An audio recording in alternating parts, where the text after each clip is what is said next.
Welcome in to the Vinyl Community Podcast. What's up, everybody? Alex here from Columbus, and we are coming in, I was going to say live, it's not really live, from Ohio Brewing Company here in Columbus. Now, this is a bit of a, I don't know, maybe an embarrassing sort of admission here. I've never been here. I can't imagine the beer and vinyl guy from Columbus, Ohio has never been to the Ohio Brewing Company. But we are here, and I'm here with a very special guest, my friend Thomas Stanley of Stanley's Records, also from Columbus, Ohio, who I've gotten connected with over the years through A, an incredible online social media presence, and B, somebody who's taken the city and local community by storm with his record shows. And so we have a record show, or he has a record show coming up on May 16th, 2026, here at Ohio Brewing in Columbus, Ohio. And we figured we'd do a little bit of a video. We'd have a conversation. We'd talk records, how Thomas got here, especially as two younger people. You know, it's like we don't exactly fit the demographic. And so I'm doing my best. Yeah, you know, Thomas, it's good for you to be here. Thank you. Yeah, it's great to be here. Thanks for having me. Of course, yeah. So I'm curious because I think I've heard maybe a little bit of like how you got started, or you're a protege of some local people maybe, but how did you find yourself into this world of record collecting? Because for those who don't know, and I would encourage you to follow him on social media, Stanley's Records. Stanley's Records, that's right. That's all it is. It's on Instagram and Facebook, but you are finding some absolute heat out there in the wild, buying collections, all that kind of stuff. Like, it's absurd stuff you're finding. So long story, I guess, how did you get into this world? And what has that process been like for you? Well, I'd say I owe it to my my grandma and grandpa. They got me into records when I was, 9 years old, 10 years old or so. And, they got me my first turntable. And my grandma gave me a stack of her old records, had like Jerry Lee Lewis, the Beatles, there was like Sam Cooke, all that stuff, all the 50s and 60s classics. And from there, it just turned into an obsession. I started with the Beatles, and then once I collected all the Beatles stuff, I started looking into their influences, and it just kind of took off from there. I was in jazz band in high school, and I really loved, had a love for jazz music, and that's where my love of jazz came from. And say over half my record collection is just jazz. Yeah. So jazz, funk, soul jazz. Because you're also a DJ. DJ too, yeah. An old school, let's tell the people, an old school, real DJ. Real vinyl. Real vinyl. Actual vinyl DJ. You're not just on aux. No. Something I've wanted to try, but, I'm old school. I'm definitely, anybody who knows me knows that I'm an old soul for sure. Yeah. But, the records, I've always collected records. I've loved music all my life, and there got to be a point where I started selling some stuff because I had too much, as most of us do, and I just started selling and tried to find more ways to sell some records, and stumbled upon some record shows in town, and then I started doing my own thing. So now here we are a couple years later after the first Stanley's record show, and just kind of took off from there. And well, I'll share this because I don't even think I shared this with you personally, but just in a lot of the conversations I've had, especially over the last several months, the feedback from like the local community, not only, attendees who show up and want to buy records, no matter where they are in their kind of collecting journey, but vendors especially, man, like the shows have been outstanding, like run so well, just great venues, just great organization. And I think too, and I say this without, this is not meant to throw any sort of like shade or anything else, but I think something that Columbus has needed for a while, because there's some other stuff out there, but I think it's just there's some hesitation on some areas too. Definitely. So I think my record shows have become this sort of like destination for record shopping, right? So a lot of my events happen at breweries and places where you can, have a drink while you're shopping for records. You can, bring your whole family. You can, listen to DJ spinning actual records. Really getting exposed to new, music you probably haven't heard before. Yeah. And I try to bring a really good vibe, good crowd, good, solid vendors, that are reputable and sell good music. Wouldn't say that. But yeah, I try to bring something different. Every show I learn a little bit and try to bring something new to the next show. And I think here at Ohio Brewing, I think this location has a lot to offer. I will say one of the reasons I'm so excited about this show is that this is my first real record show in Columbus, in Central, Columbus, proper, yeah, I guess so, actual, yeah. I've done the Brewdog record show in Canal for a little while. I've done little pop-ups around Columbus, but this is like my first big record show in Columbus. In the heart of the city. In the heart of the city, that's right. I've done things in Hilliard, Hoof-Hearted in Marengo, and in Columbus too. I've just kind of been all over the map, and I've been really searching for that one really good location in Columbus. And I think this is it. Right. Because we were talking maybe when you really started kicking this off a couple of years ago. In that first year, how many shows did you do of Stanley's Records shows? Are you talking about last year, or? Well, I guess whatever the first full year when you started. Yeah. Because when I first started, I was only doing little pop-ups here and there. Okay. I was selling at a lot of vintage clothing markets and little pop-ups at breweries and stuff like that.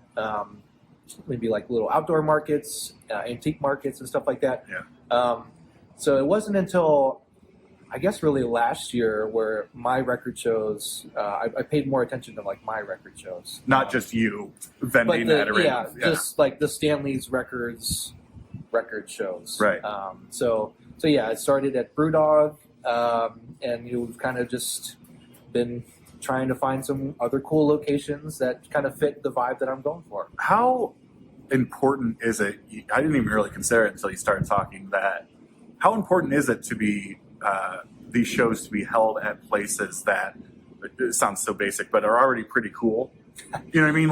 I think in this day and age, I think it's so important that we have shows not just at your standard, event center or, I just think the personally for the style of show that I'm, or, the vibe that I'm trying to go for with my record shows are supposed to be, more like I said, a destination. Supposed to be able to, not just shop for records, not just, there should be lots of opportunities for people, even who aren't maybe interested in buying records. They just want to check it out, and that's cool too. It's more people that come in and see what we're doing. Right. And, it's the more the merrier. There's kids there. People are bringing their families. Yeah. It's hey, this is awesome. We're going to go grab lunch and then we'll be back. Right. Because I started thinking too about the other record shows that I've been to have held in quote unquote event spaces that are just drab, whatever, or in a Baymont event, Baymont Hotel. Shout out Sam, where you're just the walls are yellow, but they were originally white. Or it's it's at the local VFW. Then you're well, there's not a lot for us to do there outside, you know what I mean? And so I think that's been so important that these are being held at really cool spaces, great breweries or markets or those different places, right? Right, absolutely. How has the transition been in terms of seeing yourself as, just a dealer in the sense of I got a great collection and I'm selling these records, I got my booth, all that type of stuff.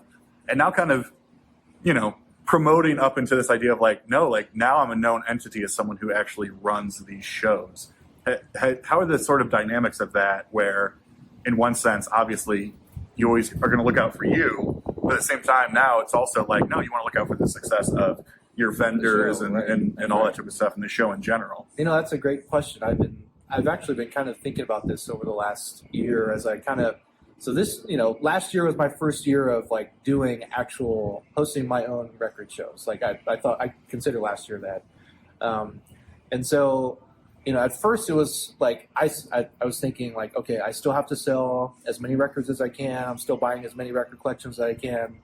And I'm still selling just as I would, outside of being the host for the show. Yeah. But I think, as 2026 rolls around, this year I've really kind of focused more on being the host and just making sure everything runs smoothly. Operations type person, if you will. So yeah, I guess to a certain extent, my mindset has shifted to becoming more of like that operations guy that's like supposed to be helping dealers set up and like making sure all the customers are happy and anybody has questions they come and find me, all that stuff.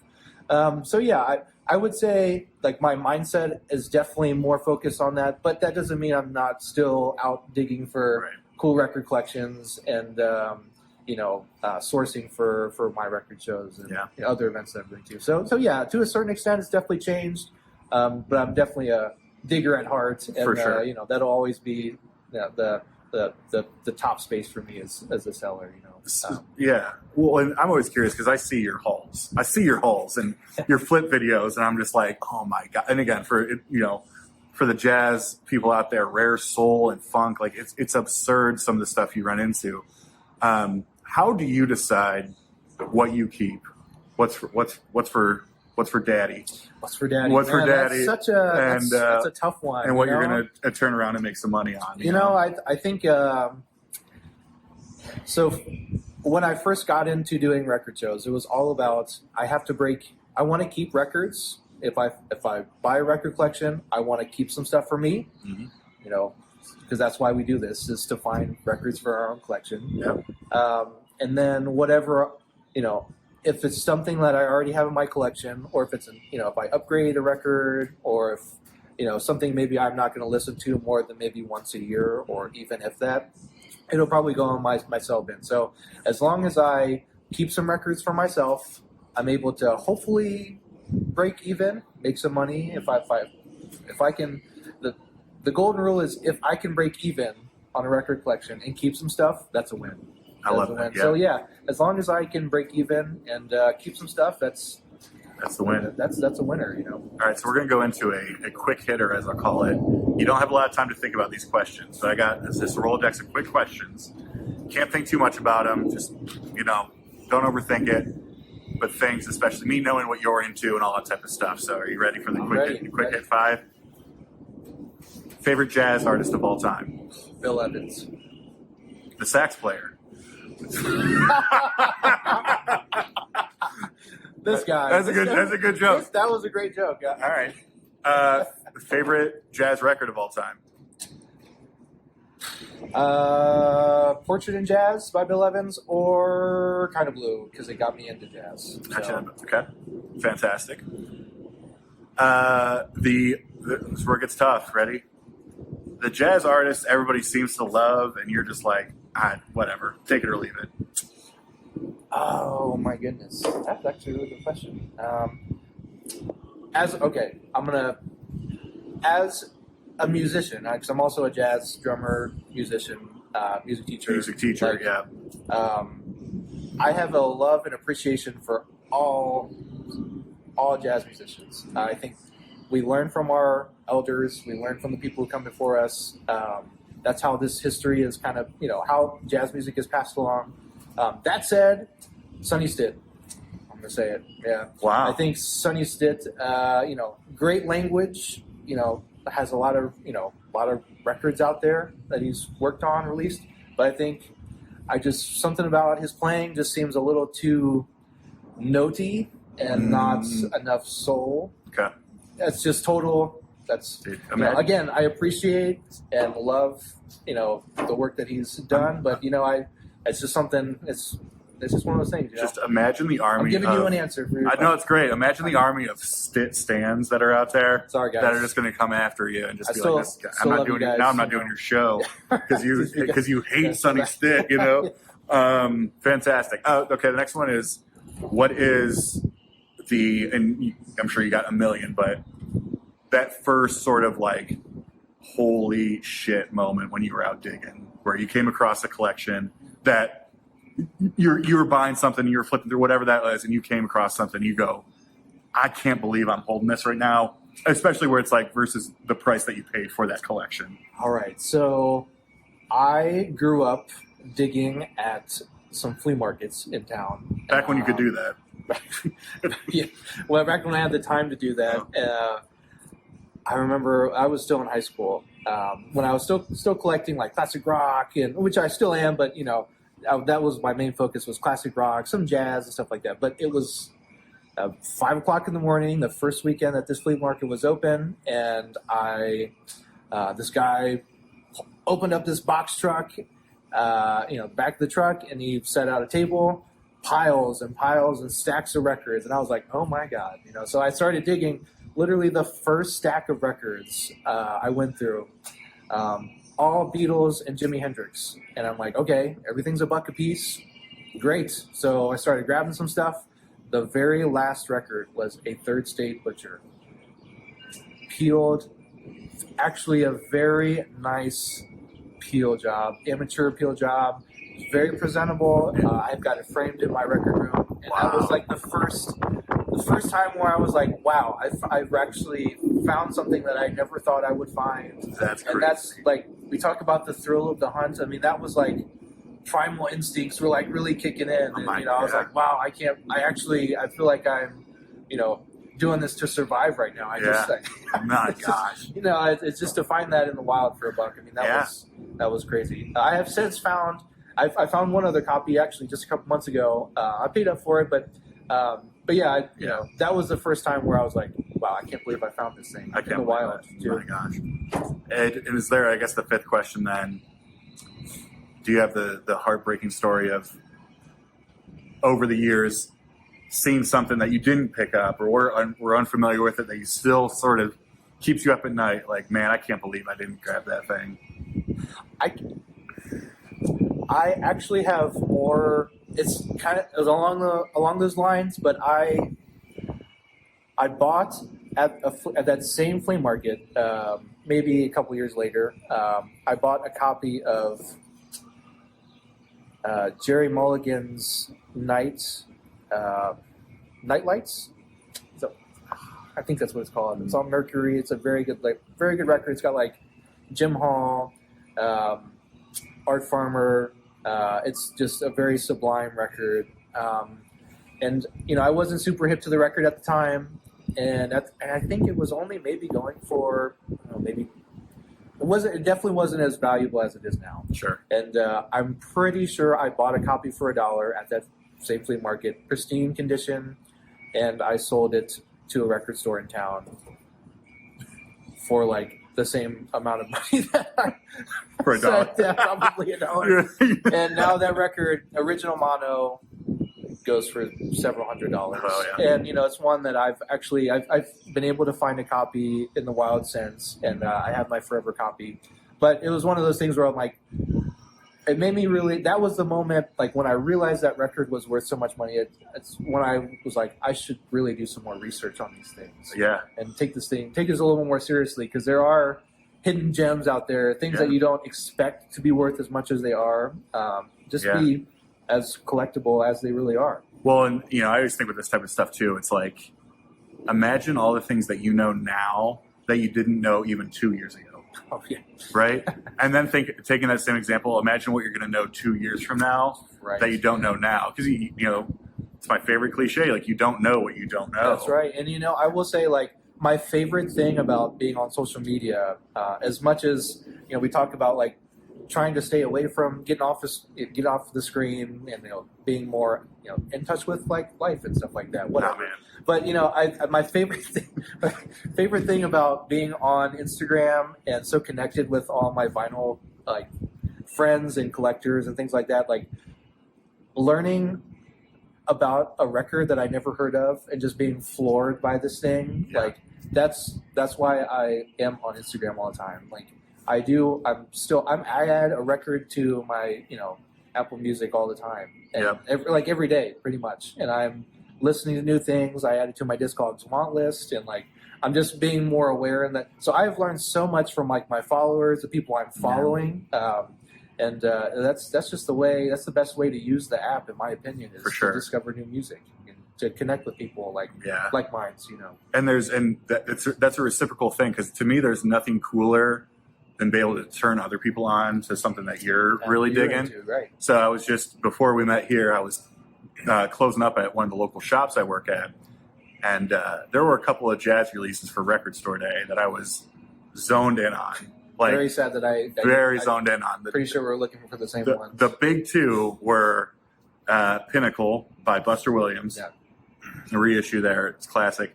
And then the number one that I listened to today, because I was like, well, I'll bring in my copy to play at the store because we still have 2 copies left. And literally, I put the record on. It was Charles Tolliver, the one that was originally released on Black Lion, and then Strata East kind of did their reissue of it because he started at Strata East. But it's got Gary Bartz, Herbie Hancock, Ron Carter, and Joe Chambers. And like, while this was playing, 2 people were like, "I need that record." And I just felt so like, and I'm sure the store owner was like, "Yeah, thanks for that." But I was also like, I was just jacked that people were like, "This is so good." And I'm like, "You're right, it is." And so am I for playing it. And there's that's the best part about all this type of stuff, you know? So I guess you can't get that record there anymore. Yeah, you know, we live, I'll live without it, you know, for now.